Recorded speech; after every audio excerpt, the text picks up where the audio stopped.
In the northwest mountains of Labrina lies the ruins of Symmetry City. A volcanic eruption in the ancient past destroyed this small but quirky community. However, with our ability to travel back in time, we can bring the village's busted Toonie Nut to the restoration wall, stabilizing the volcanic activity. This ripples forward in time, and the city now thrives in the present day. We've changed history, and furthermore, we've revealed the entrance to the next dungeon.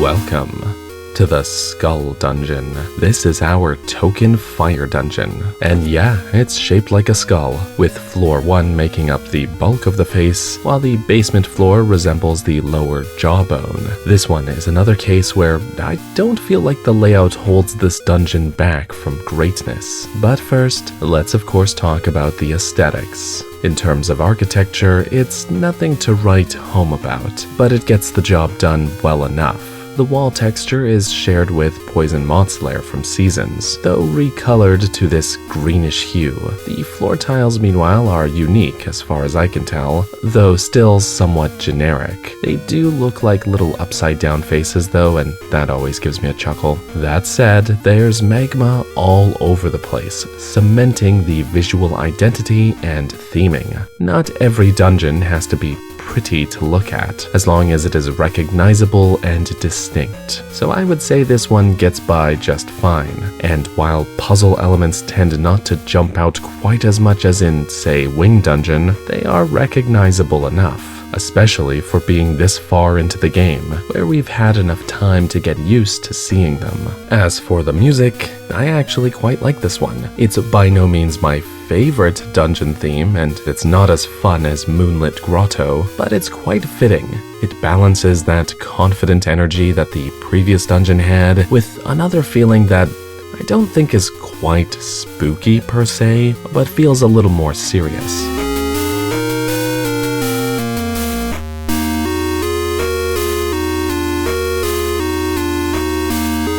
Has this sort of rising and falling feeling to it without ever getting outright annoying.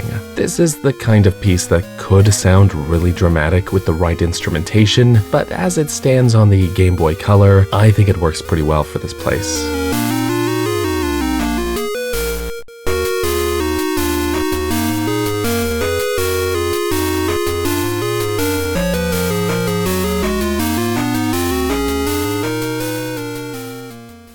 Progression through Skull Dungeon is a pretty linear journey. There's only a handful of forks in the road, one of which being right at the beginning of the dungeon, and you certainly won't be stacking keys in your pocket as you make your way through here. For the most part though, you'll be guided through a very straightforward path with minimal backtracking. This isn't a bad thing, by the way. After the very open and widely explorable Moonlit Grotto, where moving about the place itself was the main puzzle, this place instead focuses less on navigation and more on being a gauntlet of curated puzzles that are well designed. It works, and variety in your level design is always a good thing. Well executed concepts get a better chance to shine when they are different concepts. That said, despite how linear the navigation is in practice, it never really feels that way when you're playing through it due to how interconnected the layout is. There are 42 standard-sized rooms here, plus one side-scrolling passageway. This is already a lot. However, it feels like even more than this, because the dungeon is constantly crossing over itself and letting you see other parts of it. Balconies pass through rooms you've already visited, minecart tracks zip through spots you've been through before, or at least caught glimpses of, and blocks will will segment chambers into multiple, functionally separate sections that you have to enter from different doors. They always let you see stuff though, so even though in reality you're in a new section of explorable space, it sort of offers the illusion of backtracking. So basically, this dungeon is, so far at least, the one that leans the most into that treasure chest tease concept that I talk about so much. Granted, most of the time it isn't actually treasure chests that it's letting you get a sneak peek at, but rather later sections of the dungeon, rooms you can see but can't reach, or balconies that are dotted with interesting looking obstacles, like these weird diamond looking things that look straight out of Earthbound. So navigation isn't totally lacking, but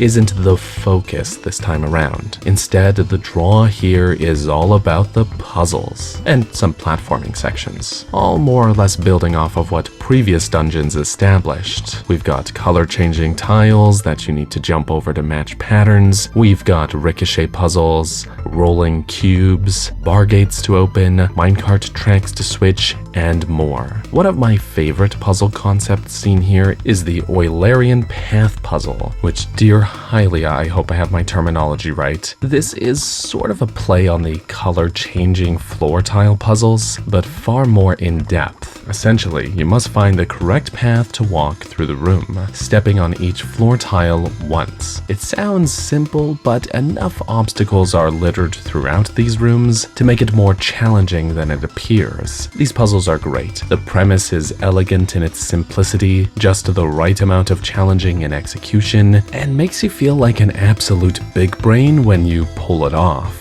Of course, I can't really talk about the best of the best puzzles in here without first talking about the dungeon item. This is the switch hook, and it ain't your granddad's hookshot, okay? Now listen, I do not say this with any embellishment, but this is my favorite dungeon item in the Oracle games, unless you count the upgrade we get for it later as a separate item. But not counting that, this is my favorite. It might even be in the running for my favorite item in all of top-down Zelda. As I alluded to, it's a lot like the hookshot that we all know and love, but with one important distinction. Rather than dragging you over to your target, you swap places with them, switching your position with whatever you just hooked. You may be thinking, this is just the hookshot with extra steps, and you would be right. However, having a functional asterisk to your big mobility item means that the level design can include more interesting puzzles. With limitations come challenges that can be placed upon the player, and the switch hook is a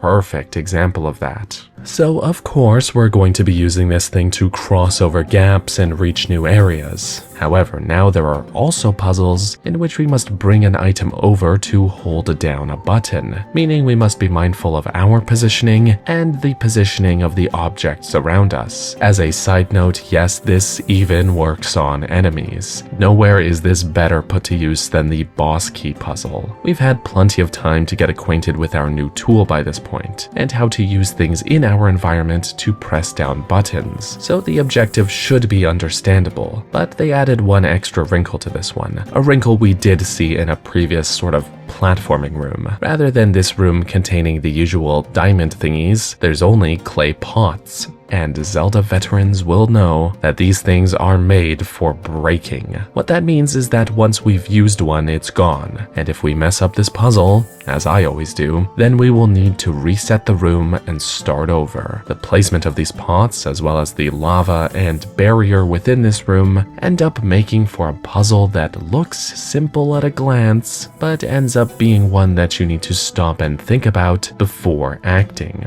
It's wonderful. Okay, we got the boss key, but let's back up a little bit because we didn't even talk about the mid-boss yet. This guy is apparently called the Armos Warrior. He's pretty similar to the Armos Knight, particularly the one from Link's Awakening. The main thing that separates him from his other Armos contemporaries is the massive sword and shield that he boasts. The shield makes him impervious to any of your attacks, and the sword he will throw around like some kind of magical boomerang, which can track you around the room. The key to success is to work smarter, not harder. That is to say, turning his own attacks against him, guiding biting his own sword back into him. This will eventually destroy his shield, which will in turn allow you to strike at him directly yourself. This is a great mid-boss. He looks great and is exciting to fight. Even if it's a little derivative, there's enough twist here to set the Armos warrior apart from the Armos knights that we're so familiar with. I also just generally like the idea of hitting an enemy with their own attacks like this. It's weirdly very satisfying. Of course, once he's defeated, we'll find the switch hook, which eventually leads us to that aforementioned boss key puzzle, in turn allowing us to confront the dungeon boss.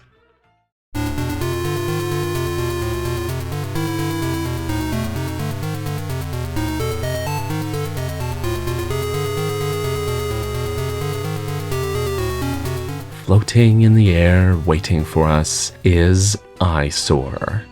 What a pun of a name. Eyesore, because he's flying. Actually, in Japanese, its name is shared with the Patras from the original Legend of Zelda, and based on their overall appearance, that being an eyeball monster with wings orbited by several smaller winged eyeballs, I think it's fair to say that they're likely meant to be the same enemy type. As is the case with other bosses that we last saw in Zelda 1, which made up a good portion of Season's boss roster, the visual upgrade here is pretty significant.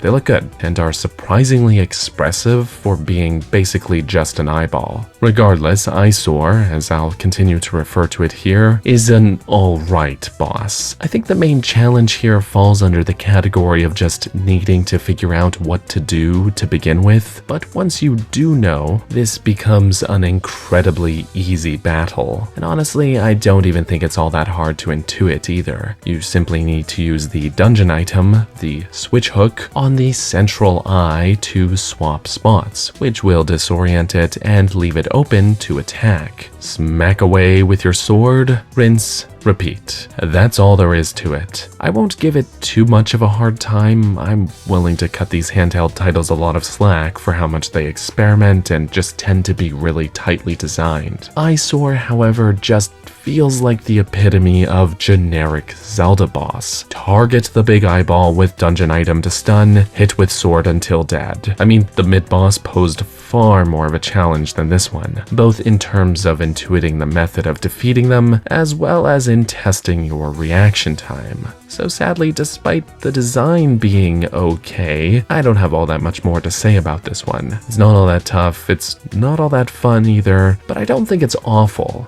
It's just fine, but kind of forgettable. Oh well. Once they're defeated, we'll get the Burning Flame, the fourth essence of time.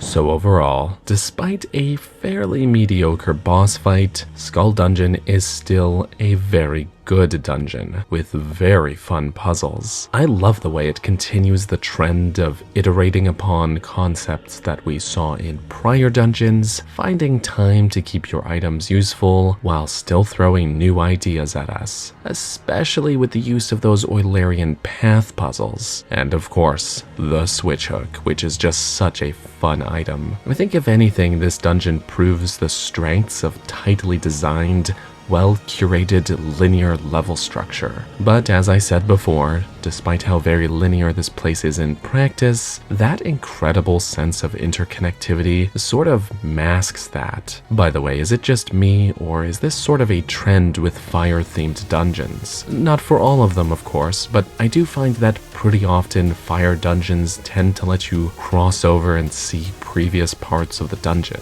Think of the big bridges into Dongo's Cavern, or the Fire Temple's vertical chambers that drop you into previous rooms, or Dragon Roost's central room, and even this multi-bridged valley that spans the Fire Sanctuary. Just a thought. Anyways, I am just impressed by how well this dungeon uses its space. Almost every room is segmented in some way. There are so many balconies and bridges and sections of minecart tracks. I love this stuff. Despite being one that is so winding and twisting, makes this feel more like a real place. or at least as real as one can get for a Game Boy Color title. Perhaps this is because fire elicits a feeling of action. So rather than designing a methodical thinker of a dungeon where you need to figure out where to go, instead, to match the tone of a fire dungeon, where to go is straightforward, but is filled with action. Maybe I'm reading too deeply into it, but it feels thematically appropriate to me. That moment-to-moment action is really stand out here though. I can't stress that enough. We have good enemy variety to match, including fire keys, sparks, anti-fairies, stalfos, gibdos, and many more. Between the tougher enemies and the platforming, it just feels like they wanted to constantly keep you on your toes. Even the puzzles reflect this type of idea of constant motion. I mean, yes, puzzles typically are the type of thing to halt the flow of movement, but it feels less like that here because these are the types of puzzles that involve you literally moving through them, whether that be the rolling cubes that you must push into place, the floor tiles you must jump over, the minecart tracks needing to be switched on the fly, or those incredible Eulerian path puzzles. Solving these puzzles means being in motion. The switch hook too plays into this. It may be the puzzle version of the hookshot, but using it still means moving to a new spot, including moving another object. So Skull Dungeon may not be a looker, and the boss may not be fantastic, but I just can't help but appreciate how much they got right when designing this place. Some of my favorite puzzles, one of my all-time favorite dungeon items, and of course a good sense of theming, all wrapped up in one tightly designed package. Special thanks goes out to my channel members here on YouTube, as well as my supporters on Patreon, the names of which have been scrolling by on screen. You all are awesome. Real quick, an additional big shout out goes to Wolflink's Shadow for his work on this dramatic cover of the Skull Dungeon theme, which is what you're hearing right now. Thank you so much for watching, and I hope you have a lovely rest of your day. Bye-bye.